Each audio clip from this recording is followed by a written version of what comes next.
You just hung up the phone, and you're already regretting it. You don't even remember saying yes, but you did. Again. Welcome to Introvert Island, where we don't try to become extroverts. We just figure out how to survive in a world that was built for them. I'm your host, Megan. Today we're talking about something a lot of us deal with, almost every single day, and almost no one tells us why it happens. Why saying no feels impossible.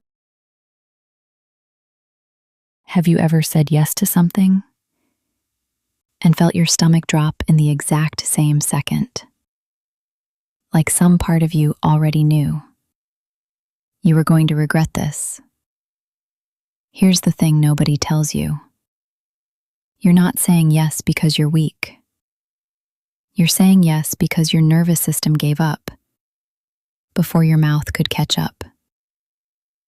If you're a highly sensitive person, your brain is wired to pick up other people's emotions fast.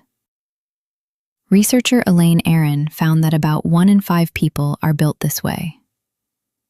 We don't just notice when someone's about to be disappointed. We feel it in our own body. So when you go to say no, here's what's actually happening inside you. Your system reads it as starting a conflict. And for an HSP, conflict isn't just awkward. It's physically uncomfortable.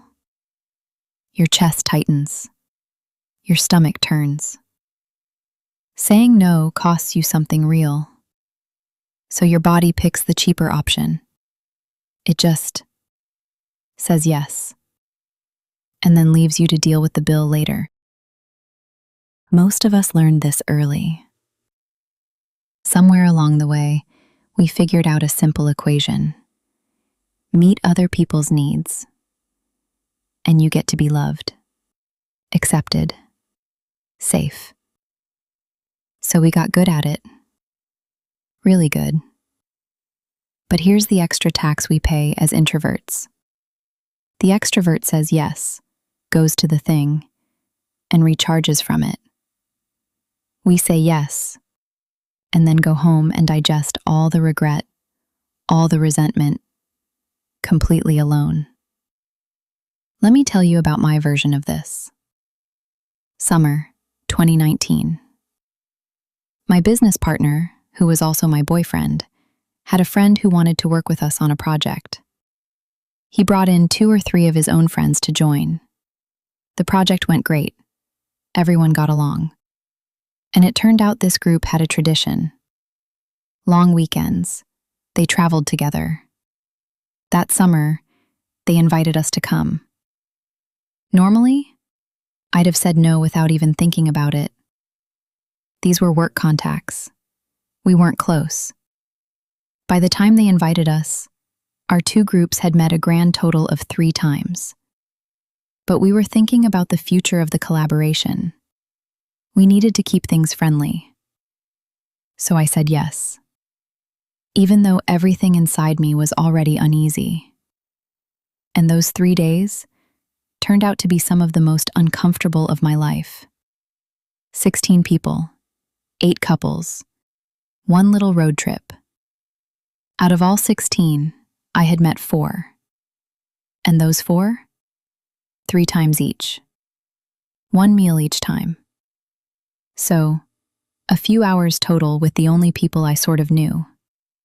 And now, I was about to spend 72 straight hours with all of them.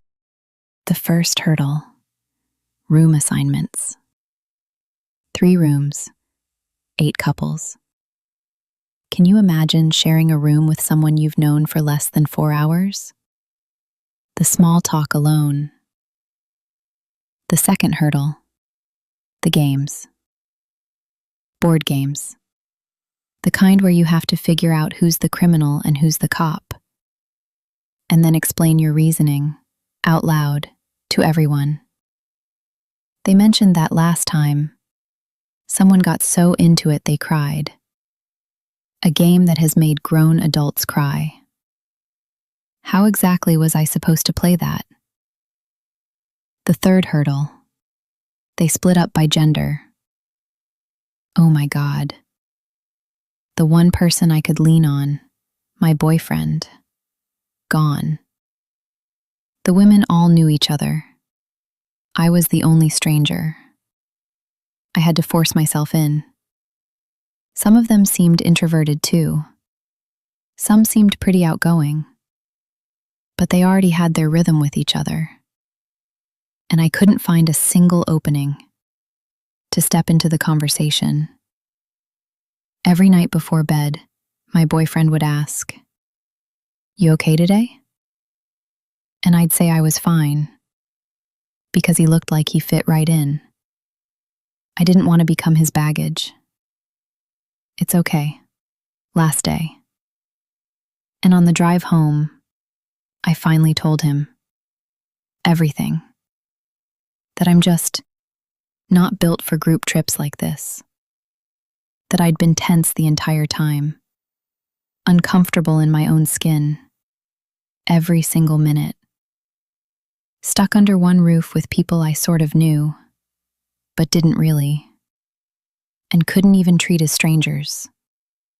It was all just too much. Here's what I understand now that I didn't then. I didn't say yes because I wanted to go.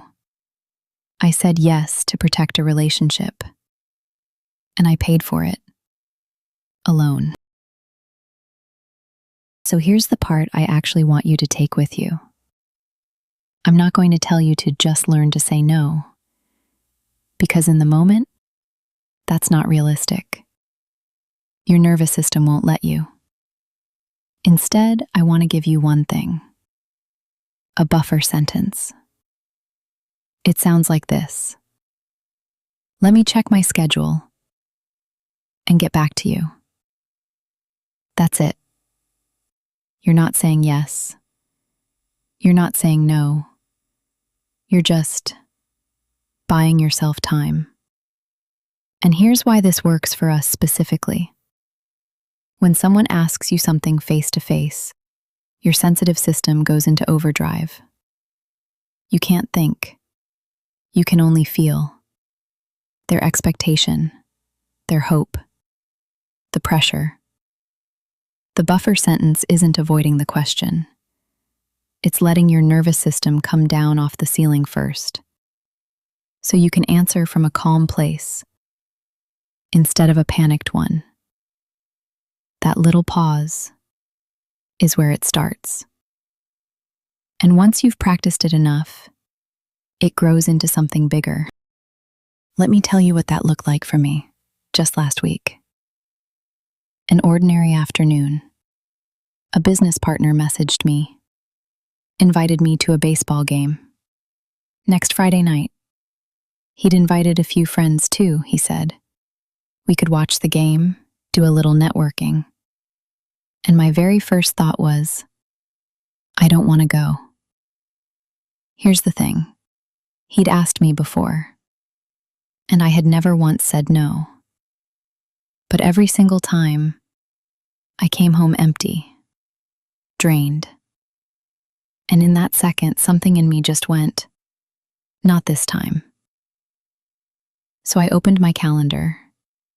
I looked at that blank Friday night, and I said, oh, what a shame. I've already got plans. Was it completely true? No. It was a small, kind lie. A way to protect myself. And here's what surprised me. I didn't feel guilty. I felt lighter. Like I'd finally set something heavy down. For the first time, I put how I felt first. And maybe that's the whole thing. Maybe that's the first step toward a life that's actually yours. You only get one. You should be the one who decides how it goes. So this week, 2 tiny things. 1. Pick your buffer sentence. Write it down somewhere. Say it out loud once or twice, so it's already in your mouth when you need it. 2. The next time someone asks you for something, use it. Just once. You don't have to say no. You only have to not say yes right away. That little pause, that's where you start getting yourself back. And I want to hear from you.